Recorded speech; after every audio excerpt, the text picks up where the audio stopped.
내 이름은 마이클 앨런 싱어다. 1947년 5월 6일생인 나는 1970년 겨울까지는 아주 평범한 삶을 살았다. 하지만 너무나 심오한 어떤 일이 일어나면서 나의 인생 경로는 영원히 달라지고 말았다.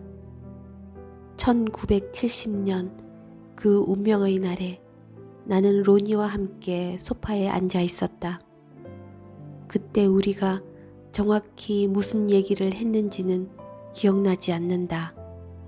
그저 평소처럼 느긋하게 잡담을 나누던 중 잠시 어색한 침묵이 흘렀다.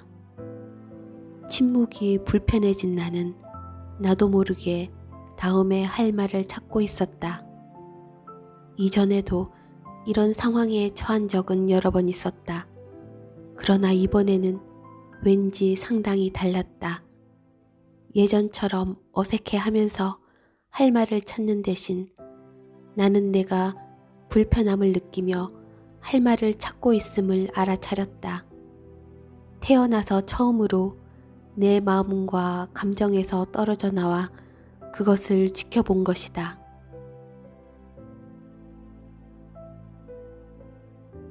나는 오래 지나지 않아 이 새롭게 발견한 머릿속의 목소리에 정말 짜증이 나기 시작했다.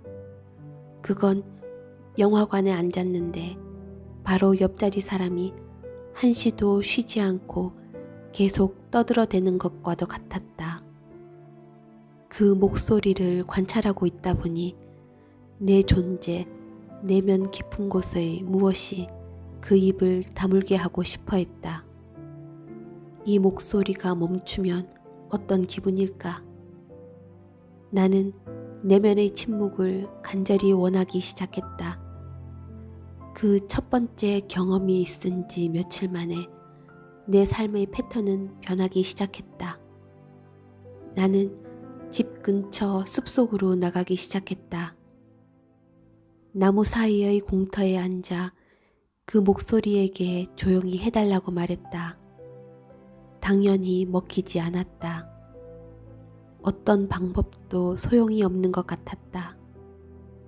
목소리가 말하는 주제는 바꿀 수 있어도 말 자체를 일정 시간 이상 멈추게는 할 수 없었다. 나는 목소리를 지켜보는 게 어떤 것인지를 알았다. 하지만 그 목소리가 완전히 멈춘다는 게 어떤 것인지는 알지 못했다.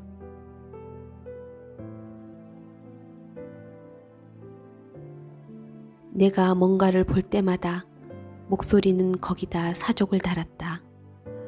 그거 좋아. 그건 싫은데. 이건 불편해.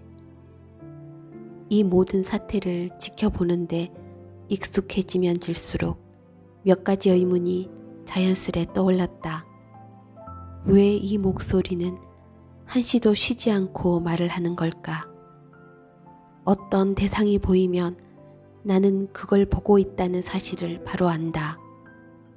그런데 왜 이 목소리는 내가 그것을 보고 있으며 내가 그것에 대해 어떻게 느끼는지를 나에게 굳이 말해줘야만 하는 걸까? 나는 내가 무엇을 보고 무엇을 느끼는지 알고 있다. 결국 보고 느끼는 것은 나이지 않은가? 그런데 왜 그것을 굳이 마음속에서 소리를 내어 내뱉어야 할까? 또 다른 의문은 머릿속에서 일어나고 있는 이 모든 활동을 알아차리고 있는 나는 누구일까였다. 너무나 초연히 떨어져 있으면서 오가는 생각을 그저 지켜볼 수 있는 나는 누구일까?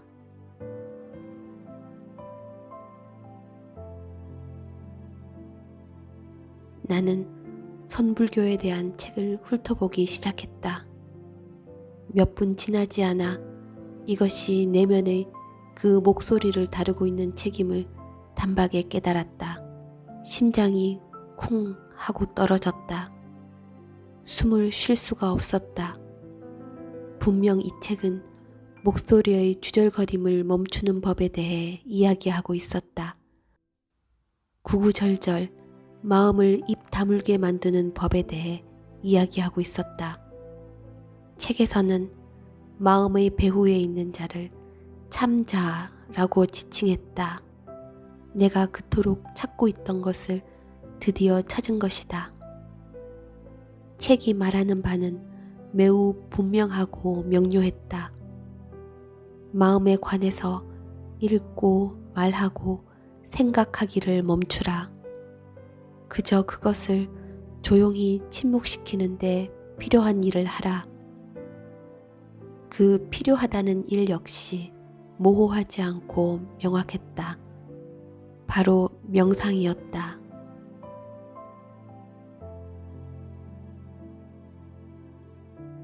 나는 결과부자를 틀었다.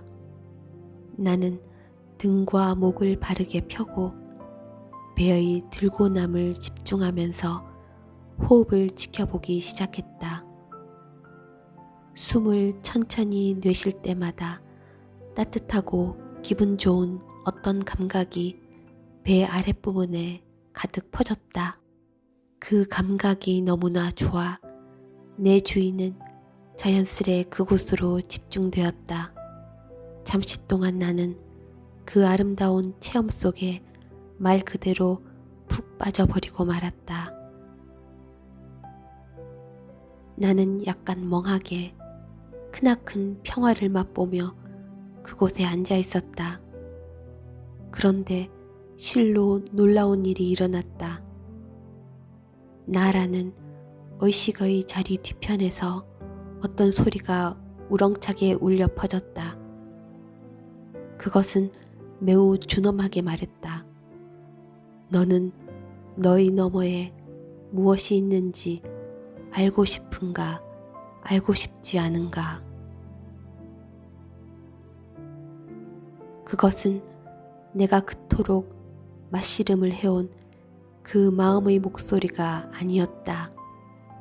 목소리의 존재를 처음 자각한 이후로 그것의 제잘거림이 들린 곳은 내 내면의 앞 혹은 아래쪽이었다. 하지만 이 새로운 부름은 나라는 의식이 자리하고 있던 곳의 뒤와 위쪽으로부터 나왔다. 어디서 나온 소리건 간에 이 호통은 나를 존재의 깊은 곳까지 뒤흔들었다. 나는 그 질문에 굳이 답할 필요를 느끼지 못했다. 내 세포 하나하나가 더 깊이 들어가기를 갈망했기 때문이다. 나는 다시 숨을 들이쉰 후 내 깊은 곳까지 가 닿을 수 있도록 길게 내쉬었다. 나는 또 한 번 사라졌다.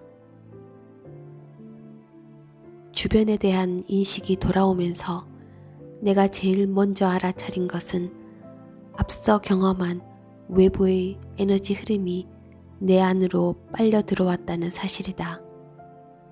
에너지가 너무도 아름다운 흐름을 그리며 척추를 지나 이마의 정중앙으로 모여들었다. 한 번도 경험해보지 못한 일이었기 때문에 내 의식은 거의 모두 이마 중앙으로 몰렸다.